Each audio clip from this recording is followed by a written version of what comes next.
always good to get that out of the way initially. I see we've still got people joining, so we'll just give it a few more seconds. Just make sure everyone's connected and everyone can hear us.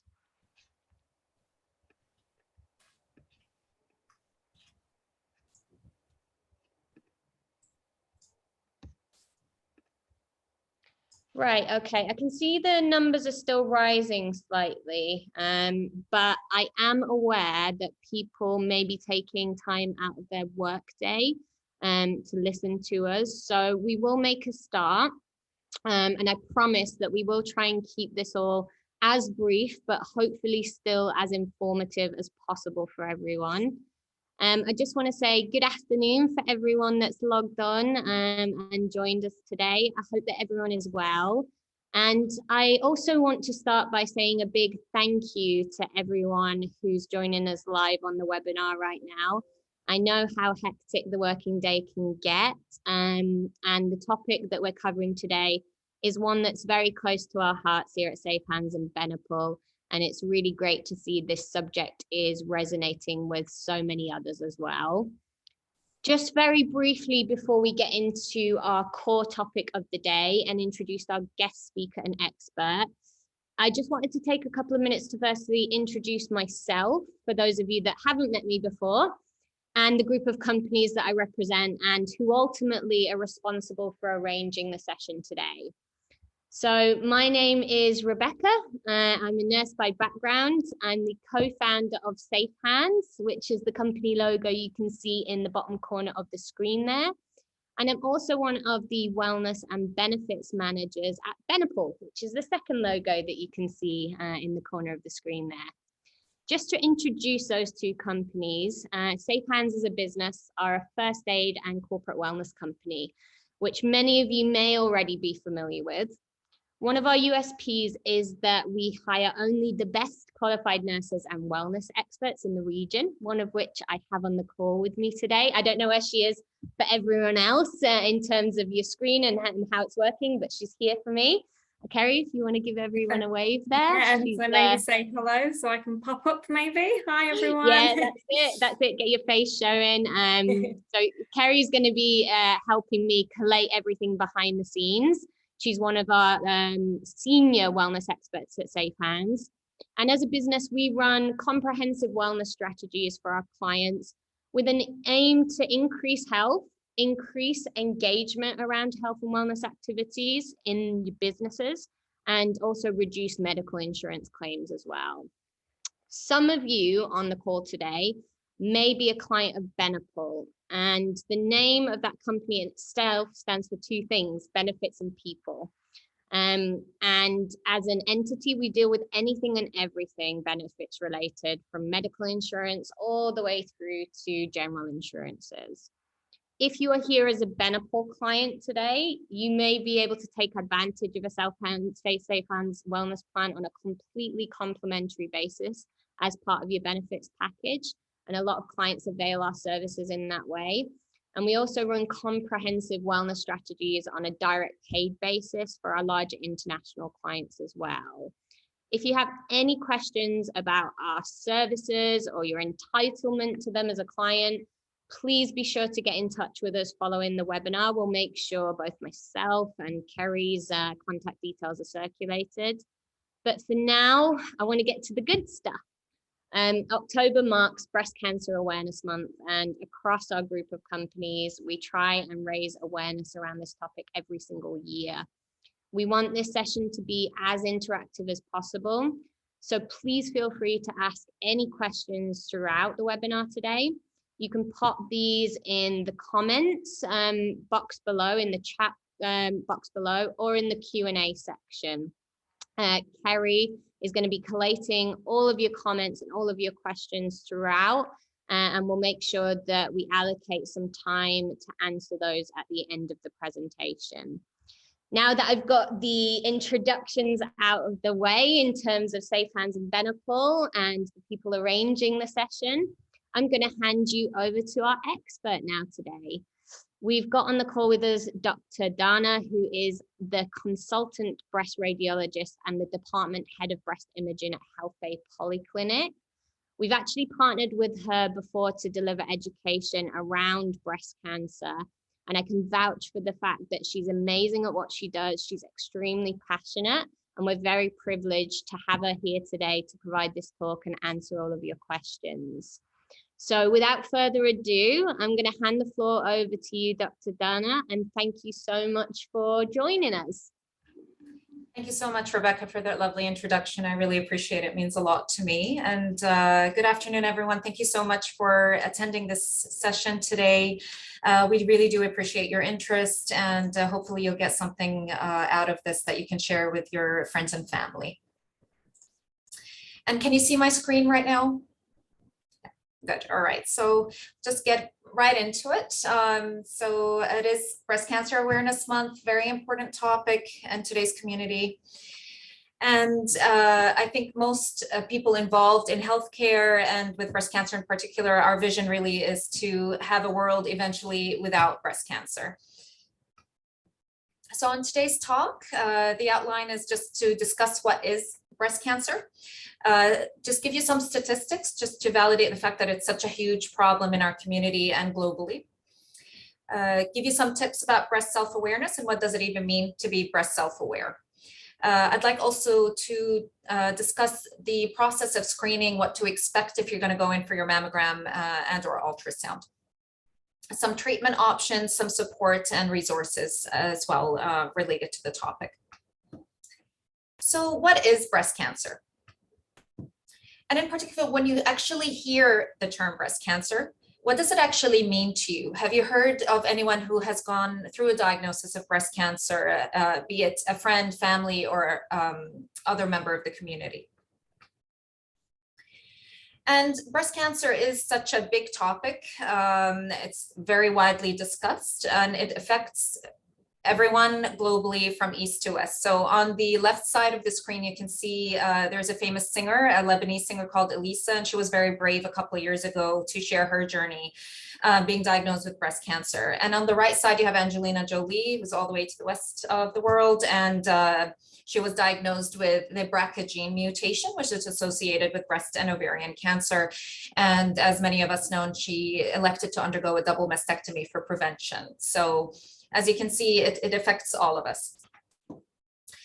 So what is actually breast cancer? So breast cancer is a disease where cells in the breast tissue divide and grow without normal controls. And this is the major definition of cancer in general. So what ends up happening is you have a single cell that undergoes a mutation and then undergoes uncontrolled growth, and it displaces normal healthy tissue. And this is what causes all of the problems associated with cancer.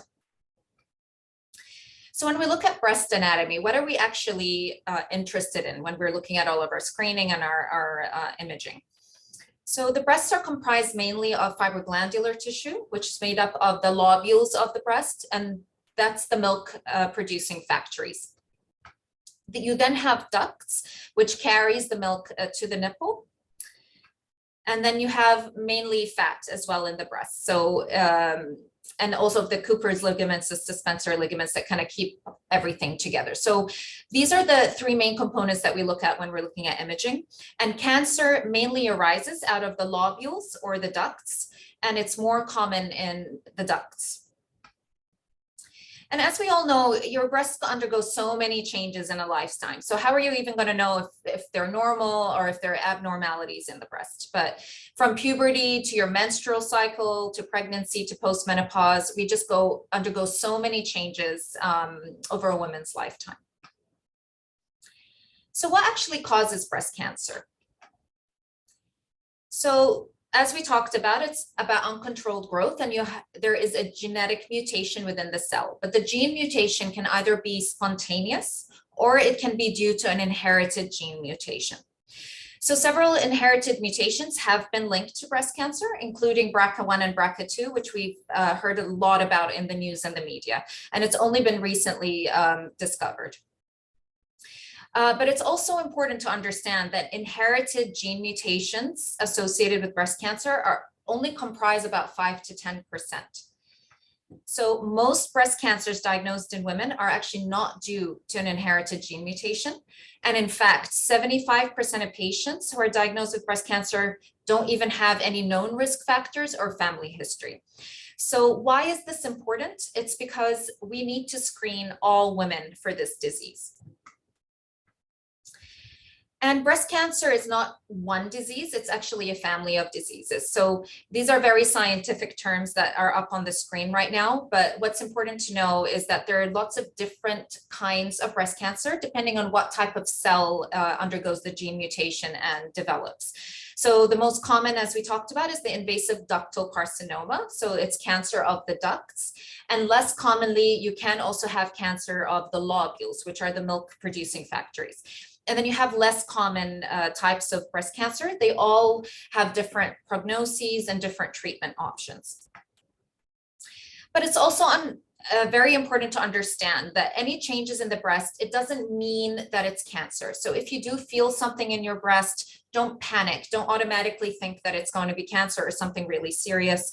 So a lot of the findings in breasts are benign. So you can have something called fibrocystic changes, hyperplasia, cysts, which are little balls of fluid or water in the breast, fibroadenomas, and also benign calcifications that what we might see on your mammogram. So not all findings are breast cancer in the breast. So let's go on to breast cancer statistics. How common is this? How important is this topic?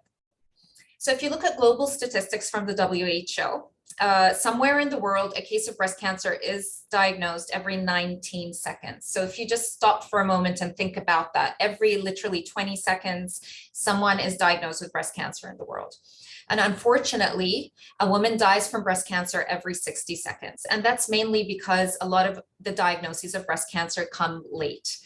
And over the next 25 years, it's estimated another 42 million cases will be diagnosed and another 13 million people will die from breast cancer. So it's an extremely important topic globally.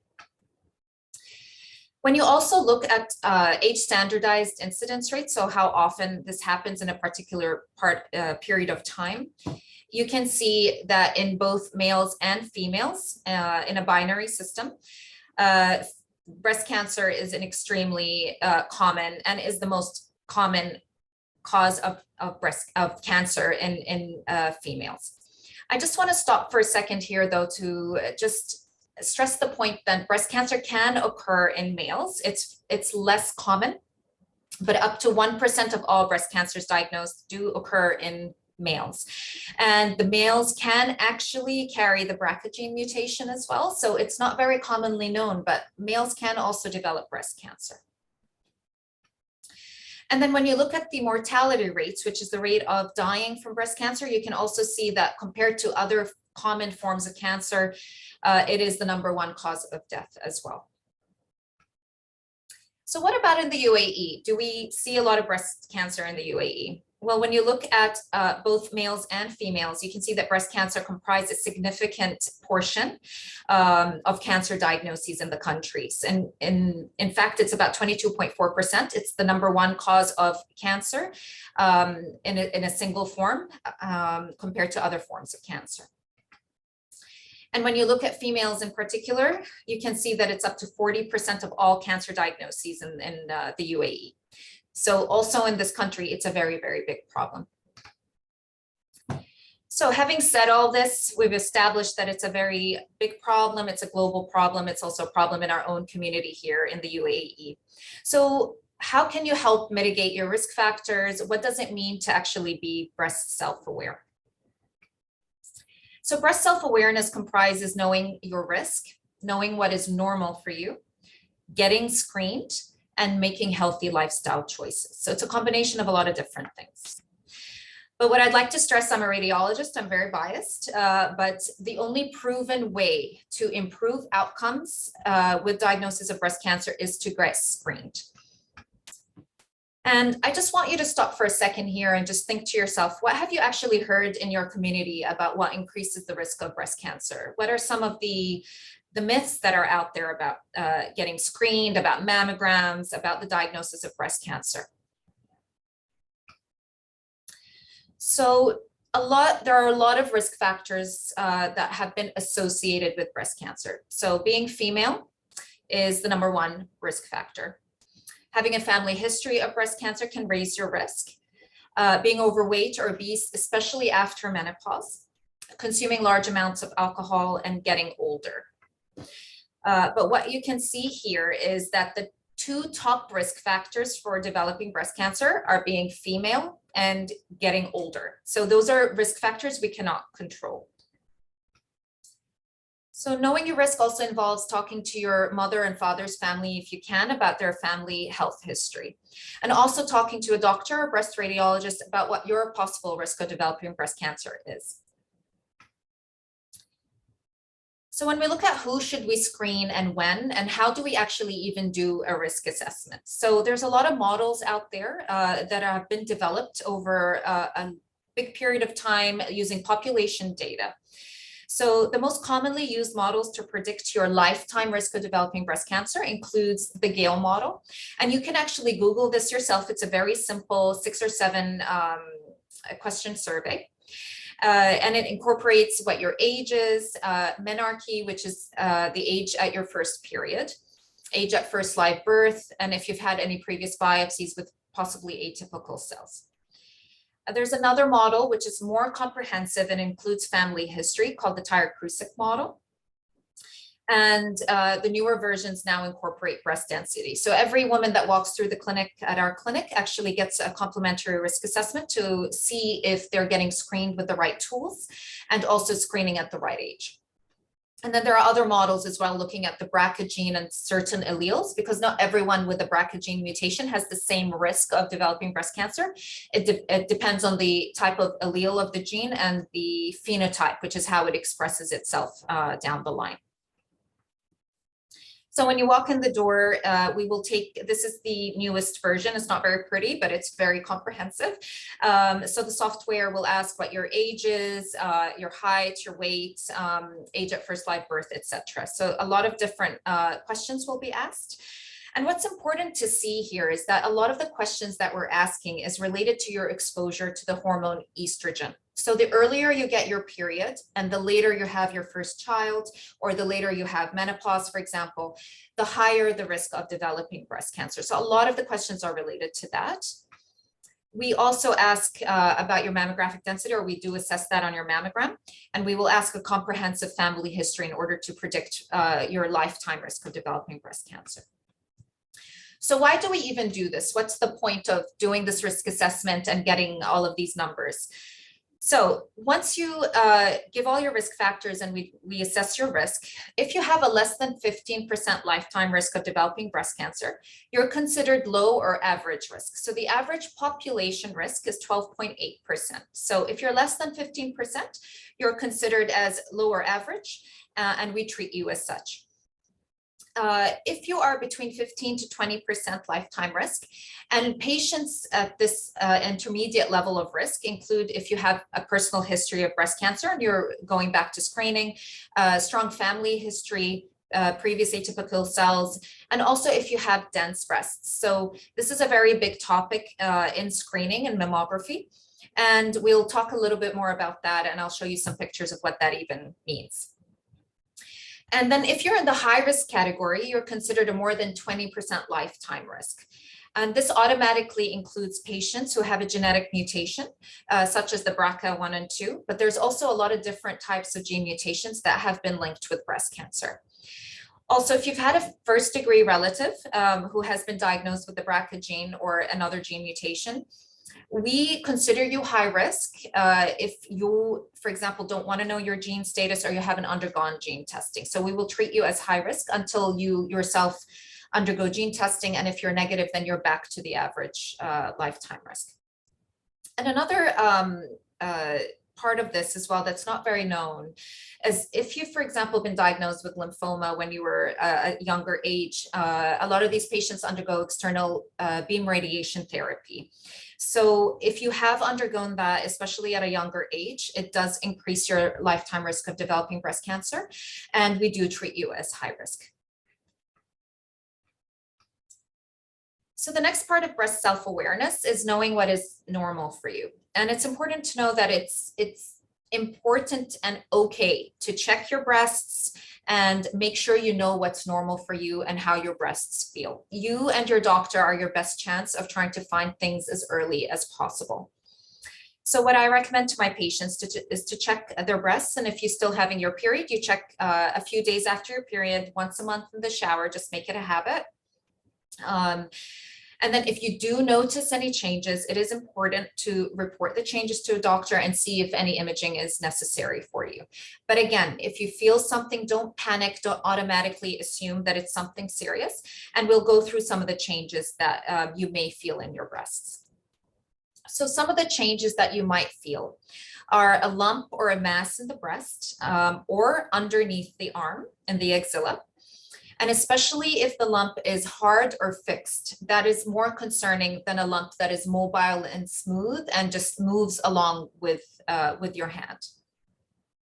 Other things to look out for are swelling, warmth, or redness or darkening of the skin. That could indicate an infection, but it could also indicate something more serious, such as inflammatory breast cancer. Also, your breasts are sisters, they're not twins, so they're not meant to look exactly alike. But if you do notice that your breasts are starting to change in size, then it's important to report these changes. And also dimpling or puckering of the skin, especially something we call peau d'orange, which means kind of dimpling like on an orange peel. So if you start noticing that your skin's dimpling, it's important to report that. Other symptoms you may experience would be itchy, scaly rash on the nipple. That's very important. Your nipple is also a very big indicator of any abnormalities in the breast. And if your nipple is actually pulling in, or what we call nipple retraction, if this is not long-standing. So a lot of us have inverted nipples. That's completely normal. But if it's something new, you need to report that. Also, nipple discharge that starts suddenly or spontaneously is more concerning than, for example, if you squeeze the nipple and some discharge comes out. So nipple discharge that's spontaneous, clear, and bloody. If you have blood coming out of a duct in the nipple, it's very important to report these changes. And then breast pain is very common to all of us. All of us women, I think, have experienced breast pain in the past. However, if you do have new pain, and especially what we call focal pain, so pain that you only feel in one particular area, it's important to get that checked out. And the other part of being self-aware and breast self-aware is trying to make healthy lifestyle choices. But I just want to stop here as well and just make a note that if you are diagnosed with breast cancer, it is not your fault. What we're talking about here are some factors that could help mitigate your risk or lessen your risk of developing breast cancer. But I think as women, we just tend to really blame ourselves for a lot of things that are really just not in our control. But here are some things that you can do that are in your control. So maintaining a healthy weight, adding exercise into your routine, limiting alcohol intake, and limiting menopausal hormonal use. So oral contraceptive pills have very minimal increased risk for developing breast cancer, but HRT, or hormone replacement therapy after menopause, has been shown to possibly increase the risk of developing breast cancer. The newer generation is a lot better than before because it includes opposing progesterone in addition to the estrogen that you're taking. But again, another point here is that if you are going through menopausal symptoms and you are suffering from this, you should try to help yourself. And if hormone replacement therapy is indicated, then take it. But if you are taking it, it's important to get screened. So just a very important note here. And then breastfeeding can be very protective as well. So again, just to reiterate, breast self-awareness, know your risk, know what is normal for you, get screened, and make healthy lifestyle choices. So we're getting to my favorite part, which is the screening part. So screening begins with a clinical breast exam. It's a physical exam done by your doctor. And we do recommend getting a breast exam every 3 years, starting at the age of 20, and then every year starting after 40. If you're at higher risk, however, we may recommend doing a yearly screen starting at the age of 30. And screening tests from an imaging point of view are offered to people who feel fine and they don't have a reason to suspect a breast problem. So women who come through the door for their screening mammogram, they don't necessarily have a problem, but what we are trying to do is trying to pick up things as early as we can. These are different from diagnostic tests, which is if you do actually feel a lump or bump or any other changes in your breast. And the staple of breast screening includes a breast ultrasound, a mammogram, and sometimes a breast MRI is recommended, and we will talk about why that is in a little bit. So going back to the risk assessments, again, why are we even doing risk assessments? Well, the recommendation, depending on your risk, changes for screening. So if you're in the lower average lifetime risk, which is less than 15%, we will recommend a mammogram annually starting at the age of 40. This is a very controversial topic. It's a very political topic. Some countries start at 40, some countries start at 45, some start at 50. And then some countries do it every year and some countries do it every 2 years. So there's a big confusion about when to screen and how to screen. However, what I like to tell patients is the data is clear that starting at the age of 40 and doing a mammogram every year saves twice as many lives than if you do a mammogram starting at 50 and every 2 years. But again, it's a very controversial topic. The other part about this is adding ultrasound if you have dense breasts. So a lot of the time, if you have a lot of breast tissue compared to fat in your breast, and I'll show you a couple of pictures of that, we may miss small things on mammograms. So ultrasound is a great supplementary tool. In Dubai, we tend to do this automatically for patients with dense breasts. However, in other countries, you may have to advocate for yourself and ask for an ultrasound in addition to your yearly mammogram. If you're in an intermediate risk category, we will start a mammogram usually at the age of 30 to 40. So why does this change? So if you have a first degree relative who was diagnosed with breast cancer, let's say diagnosed at 40, then we will recommend you starting screening 10 years prior. So we would recommend doing a mammogram at 30.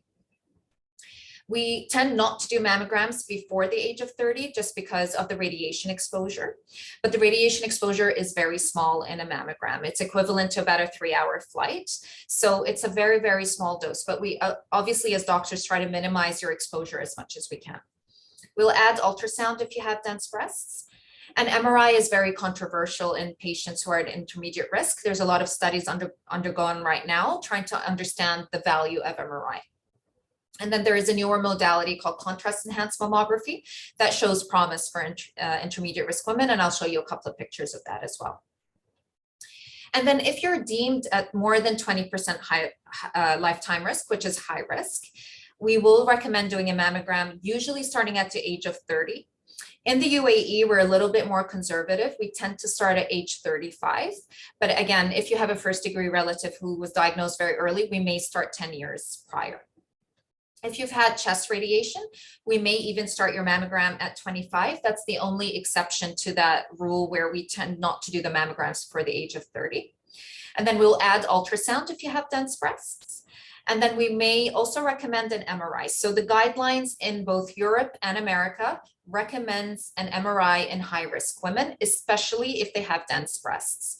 An MRI doesn't necessarily save your life. We know mammograms save lives, but the studies with MRI so far have not been long enough to prove a survival rate. So what we do say to patients is that an MRI will help pick things up as early as possible, so the outcomes are better, your prognosis is better.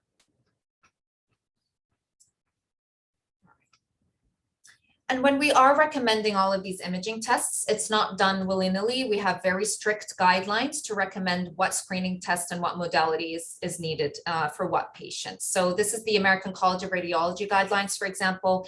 So if you are at average risk, we'd recommend a mammogram, and then an ultrasound may be appropriate if you have dense breasts.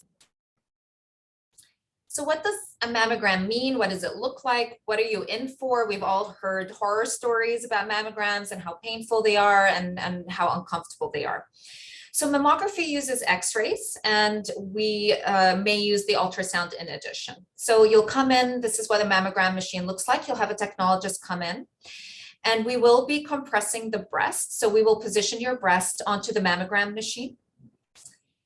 And then we take a couple of views of your breast. So this is a view from the top of your breast, what we call cradiocaudal. And as you can see, the breast is actually compressed between the detector and the plastic panel on top. Now, it's not the most comfortable test, but the technologist will work with you to see how much compression you can tolerate. And then the reason we actually compress the breast is we want to actually compress out the tissue in order to see in between that tissue and if anything abnormal is hiding inside the breast. So what I tell patients is the more we compress, the more we love you, because the more compression you undergo, the better the image quality and the safer it is for you to be able to detect small masses in the breast.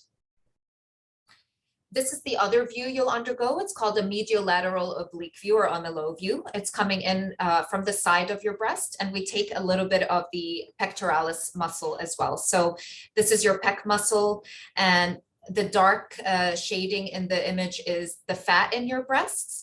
And then the white shading is all of the fibroglandular tissue in the breast. And this is the nipple, and we take it in profile in order to be able to see very nicely behind the nipple there. We also have a test called tomosynthesis. So it's a standard 2D mammogram, but this is also known as a 3D mammogram, which takes slices through the breast, and we are better able to see any small masses within the breast. It's a very comprehensive test that we are able to offer patients. And it's becoming more and more standard. So this is an example of why it's better for you. This is a 2D mammogram on the left side, and you can see that the patient's actually not very dense. She doesn't have that much breast tissue, but there was no major abnormality that I could detect in this breast. However, when we did the 3D mammogram, through that slicing, we could detect a tiny little mass that's kind of pulling here on your breast. So this was a real case, a proven case of cancer, and this 3D test was particularly useful in this patient. The contrast enhanced mammography as well is showing promise. It's an advanced technique. It's not offered to everyone. And the reason is that we need to inject contrast through the vein in order to light up your breast and see if anything is lighting up abnormally within that mammogram. So here's another case that I had. This patient had very dense breasts, very busy breasts, and I didn't detect a major abnormality just looking at the 2D. However, when we did the contrast enhanced mammogram, you can see that there was a mass lighting up in the right breast that was very difficult to see on the 2D. And this was, again, diagnosed as a breast cancer. So there's a lot of newer modalities out there that can help with screening. And it's important to know what's out there and what might be the right test for you and the best test for you. But right now, I don't want to confuse the audience. The standard screening right now is doing a 3D mammogram and an ultrasound if need be. So why are we even doing mammograms? So looking at US data, when they started the screening program in 1989, you can see that the blue line, which is the rate of death from breast cancer, significantly declined in the population. Whether that's because of the mammograms or whether the treatment has improved over time is a big topic of debate. However, from this graph, you can see it's undeniable that once we started the mammography screening program in the States, mortality rates have gone down. And in fact, there was a 42% decrease in mortality rate, which is rate of dying from breast cancer. And the main reason is because we're just picking them up earlier. So women are not dying from breast cancer when we pick up the breast cancer at an earlier stage. And then all of this confusion with the screening guidelines, whether you do it yearly, every 2 years, et cetera. I don't want to go through this too much in depth, but if you do a mammogram every other year, starting at age 50, there's a 23% reduction in mortality.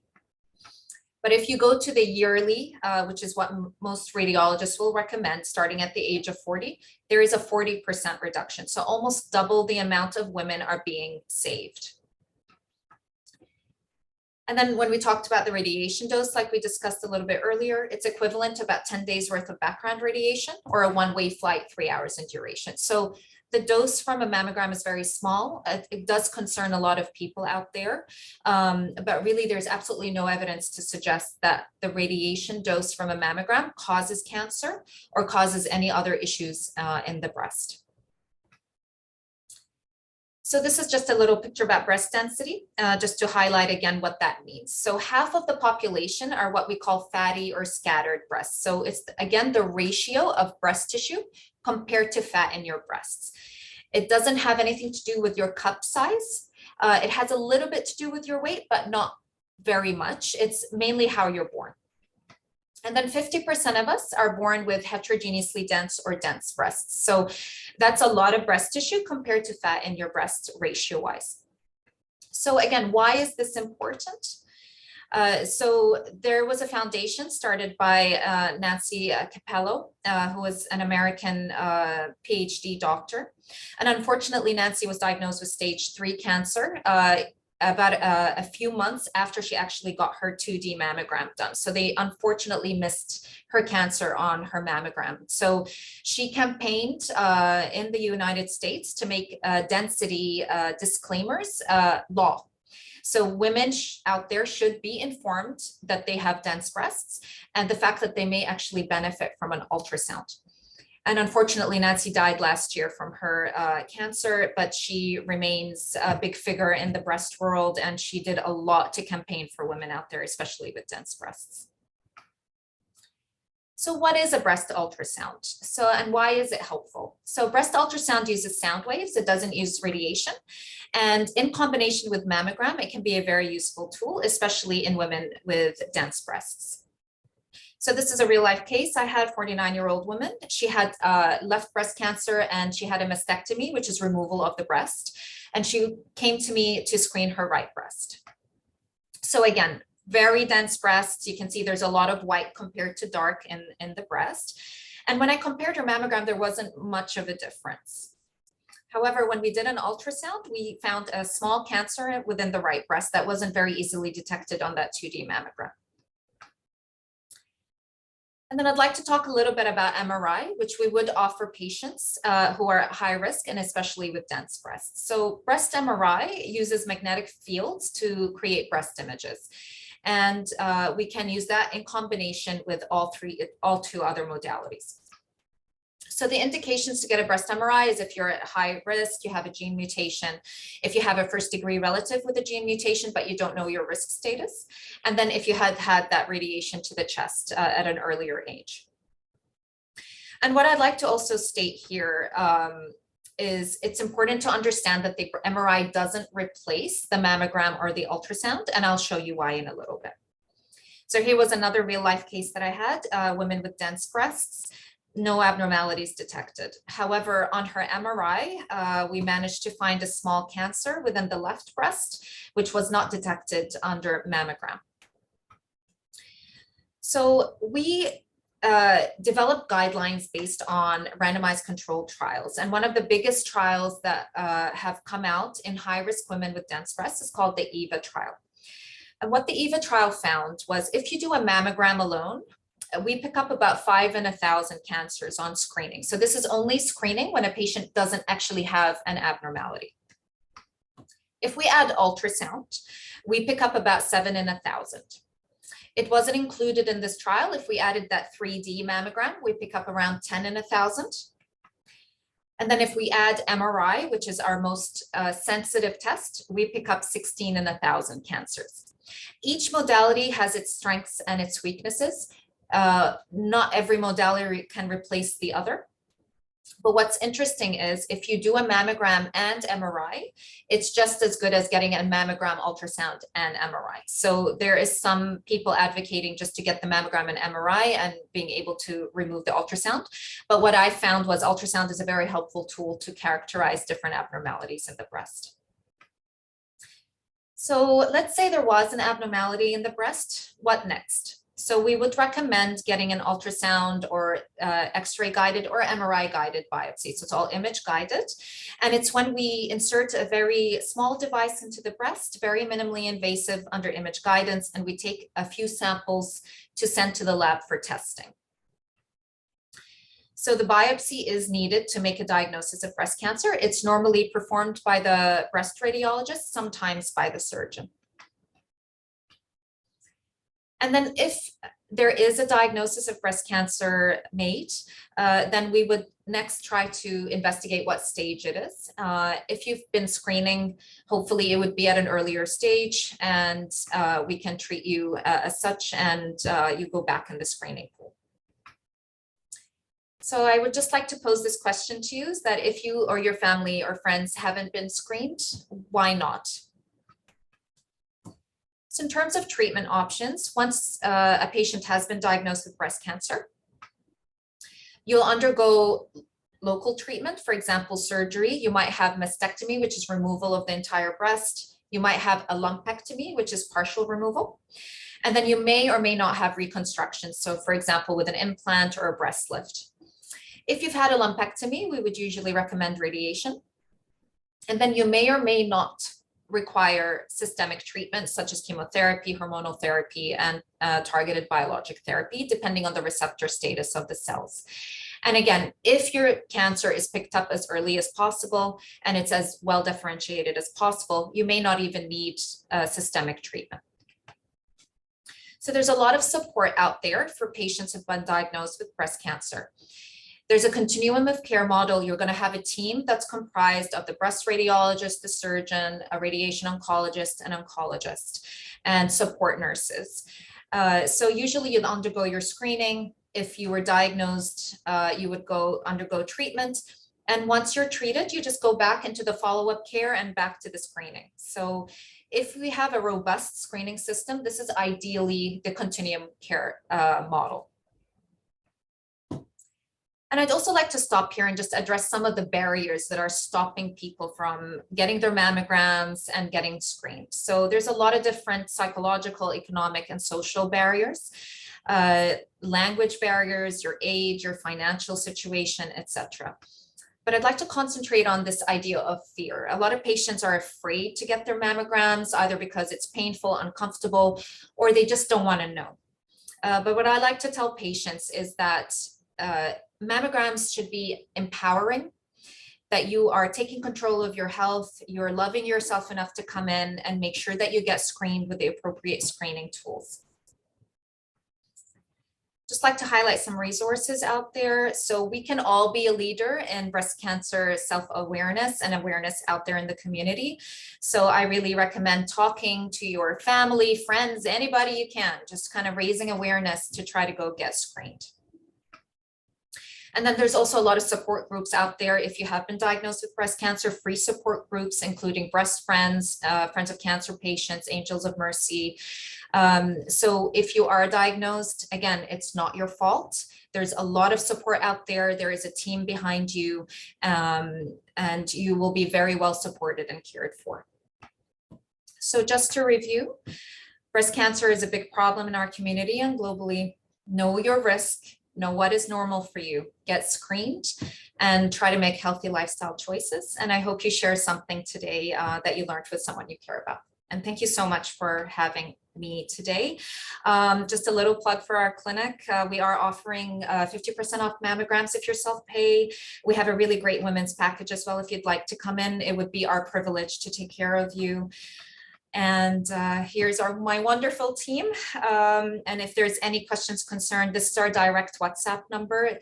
If you want to reach me, ask me any questions, feel free to use it. And thank you again so much for having me. I really appreciate it.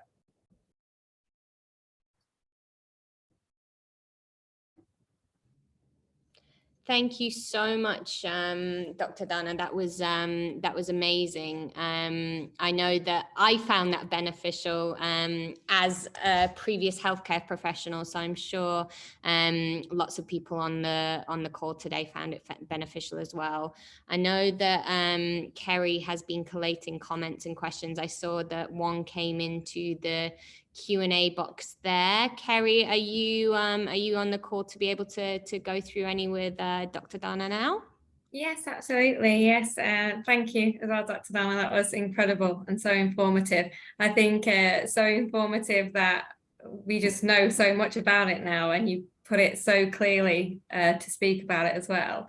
So if I just ask you some of the questions that have come through, that would be amazing. So the first question could you speak on the importance of that self checkup? I think you mentioned to do it monthly, but what would the method be there as well? Thank you. I was actually supposed to go through that during my talk, but it slipped my mind. So that's an excellent question. So what I like to tell patients is it's important to use the flats of your hand. So if you're right-handed, you use the 3 main fingers of your hand, the flats of your hands. Divide your breast into quadrants according to the nipple. So according to the nipple, you should have 4 quadrants: upper outer, upper inner, lower outer, and lower inner.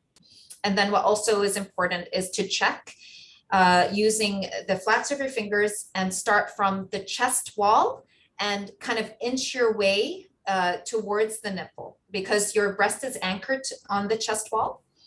Check yourself in a clockwise fashion so you don't miss any quadrants. Make sure you check all the way to the side of your breast. A lot of us don't know, but our breast tissue goes all the way to the side, and also all the way to your breastbone.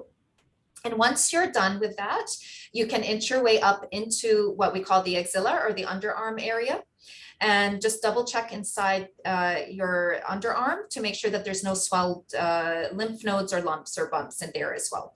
Important to know that there sometimes is accessory tissue under the arm. So you can develop breast cancer under the arm. It's not even necessarily just a node. So it's very important to check under the arm as well. And that was a great question. Thank you. Thank you, Dr. Dana. The next question, how long would the process be from when you go for that first appointment, if you have any concerns, through to actually getting your results from either a mammogram or ultrasound? Absolutely. So it depends where you go. Hospitals sometimes take a little bit longer. If you go to a smaller clinic, it might be a little bit faster, they're a little bit more personalized. But for example, at our clinic, if you come in for your mammogram and ultrasound and a finding was found, then we would recommend a biopsy. We usually do the biopsy within that week after getting insurance approvals. And then once the biopsy is taken, it takes about 3 to 5 business days in order to be able to get the results, sometimes earlier. As soon as we get the results, we usually call the patients and explain the results. And once a diagnosis is made, we make a referral to see a surgeon. So within 2 weeks, you should have a plan of action going. You're diagnosed with the biopsy, you're referred to see the breast surgeon, and then you may or may not see an oncologist. So within 2 weeks, we'll have a plan for you. And then sometimes we will recommend getting what we call a preoperative MRI. So that is something that we use to try to stage the cancer and see if anything additional needs to be done. But on average, about a 2-week process. Okay, thank you. And is there a minimum age for getting a mammogram? Absolutely. So we do try to minimize using mammograms in anyone under the age of 30. On average, a mammogram should be done at age 40 if you're at average risk. And then if you are at the higher risk category, we may start at age 30, or sometimes we're a little bit more conservative at 35. But the rule of thumb is try not to do a mammogram before the age of 30, unless you've had chest radiation, in which case that's the only time we break that rule, and we may start at 25. Okay, thank you. And then a couple of questions have come through similar in terms of having family or relatives diagnosed with stage 4 breast cancer, both male and female. And how likely is it that that would be, that you would, I guess they're saying that they would have cancer if it's aunts, uncles, that relation there? Absolutely. So the model that we use, which I showed you earlier, we do plug in your family history to try to see what risk you may be at. It's important to understand that if you take all of these risks apart, they may not seem like a very, very high likelihood of developing breast cancer. But when you combine certain risk factors together, it may drive you to be a little bit at high risk. So just telling me that you've had one relative from either side of your family have breast cancer, it does not necessarily mean that you're at high risk. Breast cancer is very common, but it also depends what age they were diagnosed at, and how many members have been diagnosed. Are there any genes involved? And then we combine that also with your height and your weight and menopause, hormonal use, etc. So just from telling me that you have one, two family members from either side of your family have breast cancer, it does not necessarily mean you're high risk, but it is important to get a risk assessment just to make sure that you're not in that higher risk category. Unfortunately, we've all heard of someone who's been diagnosed. Yeah, thank you. Another question that's come through, how do you know if a breast is dense?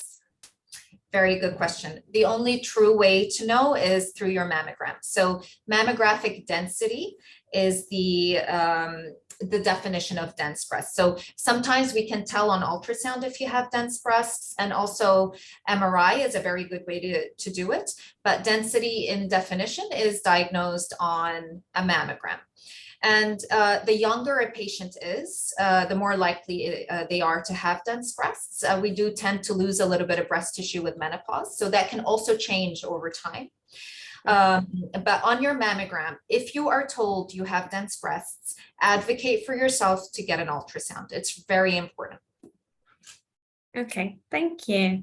And a question, is it advisable for a mother who is currently breastfeeding to go for the breast screening or not? That's a very good question. So if you're at high risk and you've been breastfeeding for a long time, we may advise just to get your mammogram done, because we're trying not to miss anything. But in general, if you're breastfeeding, we will tell patients to come back after stopping breastfeeding by about 3 months. Breastfeeding can affect results on mammogram. It makes it a little bit more difficult to see abnormalities. One other way around it as well is that you can do what we call pump and dump. So if you pump the milk out and then come for your mammogram, it would be a better way to be able to see any abnormalities. But in general, we can wait a little bit. However, if you are at high risk or you've been breastfeeding for a very long time, let's say 2 years, then we would advise to get the mammogram. Okay, thank you. And another one that's come through, can fertility hormonal treatments be a cause of breast cancer? Absolutely. So this is a very good question. These are very good, very, very good questions. And no, really, they're very intelligent questions. IVF is controversial. There have been reports of increased breast cancer risk, especially with multiple cycles of IVF. However, there was a recent study that came out that was trying to disprove that concept, and it actually statistically didn't seem to cause an increased risk of breast cancer. However, there was a correlation. So even though it wasn't statistically significant, patients who have undergone multiple IVF cycles, there was a small increased risk of developing breast cancer. What I like to tell patients is, you undergo your fertility treatment, but just make sure you get screened. As long as you're getting screened, even if God forbid we find something, we'll take it out, you'll be fine. So don't stop your IVF treatment. Don't let that be a cause of you deciding not to do IVF, but just make sure you're aware of your breasts and that you get screened. Okay. And someone's asking if they have quite an intense pain, breast pain, is that something that you should immediately go and get checked out, or is it something that there can be plenty of reasons for it? Very good question. So breast pain is a big topic. It's very common. Most breast pain is hormonally driven, so what we call cyclical. It's either associated with your period time or ovulation. So a lot of women don't know that you can actually get breast pain around ovulation as well. But that pain tends to be diffuse, so all over your breast, and comes and goes and doesn't get progressively worse. If you are able to pinpoint an area of pain, and then if you push in on that area and you can what we call reproduce the pain, so you can actually make the pain worse, that's not actually true breast pain. That's probably going to be muscle or fat, muscle or bone. So a lot of time we're quite tight around that area and we may have some trigger points. If you have severe pain, it's important to get checked out, usually with an ultrasound, and it could be an indication of an infection, inflammation, mastitis. But very rarely does cancer cause pain. So pain isn't necessarily an indicator of anything serious or cancer related, but it can be an indicator of infection or inflammation. And that's why it's important to just get that checked. Okay, and we just have 2 questions left, Dr. Dana, if that's okay. Absolutely. Thank you so much. So one person's asking, can a diagnosis ever be incorrect? And are you advised to take a second opinion? And if you are going down that route, how harmful are the radiations in kind of multiple checks? Those are big, heavy questions. Listen, I think it depends on what center you go to. So what I'd like to advise patients is just make sure that you go to a center that does a lot of mammograms and that the radiologist is someone who's either specialized in breast or does a lot of breast studies. So if you're in a higher risk category, you should really seek out a breast specialist. Those are the ones that are going to really detect the nuances that are occurring on your mammogram or ultrasound. Of course, we have heard of cases of misdiagnosis, but it's very rare that cancer is misdiagnosed. It's more rare that cancer is missed. So sometimes we can buy, it happens worldwide. We take a sample from the breast, but we need to understand that we're not taking out the whole area. We're only taking out a little bit of that area. And we're hoping to get a representative sample in order to see what that mass or what the abnormality in the breast is. It's very rare that we can get something called undersampling. So we may have missed the particular area that has the abnormal cells. So then again, this is where the radiologist comes in, where if what you look at on the imaging doesn't match what the pathology comes back as, then we may take more samples or advise to get that area removed. So it's more common for cancer to be underdiagnosed. It's not very common for cancer to be misdiagnosed. Usually the pathology is very accurate, and there's no fine line between cancer and benign. Let's just put it that way. Yeah. Okay, thank you. And our final question, I think talking relating to mention of radiation there before, when children have undergone x-rays for different purposes throughout their young life, does that exposure to an x-ray put the child in any kind of risk category? That's a very good question. So we measure radiation dose and imaging in milligray. So the milligray associated with a chest x-ray is very small, very minimal. Even if you get 10 chest x-rays a year, it's very unlikely for that to cause any problems. Obviously, we want to avoid doing too many x-rays in children. The reason being is the younger the cells, the more they're dividing, and they're more susceptible to radiation damage. But having said that, patients who undergo chemotherapy or undergo external beam radiation therapy, we're talking thousands times the dosage of any imaging study. So the short answer is no. CT, on the other hand, CT uses a very high radiation dose. And there has been a couple of studies that have shown that if you undergo multiple CTs in a year, I think their cutoff was about 5, over at least a 5 to 10 year period, that might cause an increase in certain cancers such as leukemia. It was about 1 in 20,000. So you can see that you really need to undergo a very high radiation dose imaging study, which is not an X-ray. And you have to undergo multiple of them for a very long period of time. So short answer is no. Yeah. Okay, thank you so much, Dr. Dana. That's all the questions that you've answered there. Absolutely incredible. Thank you. Thank you so much.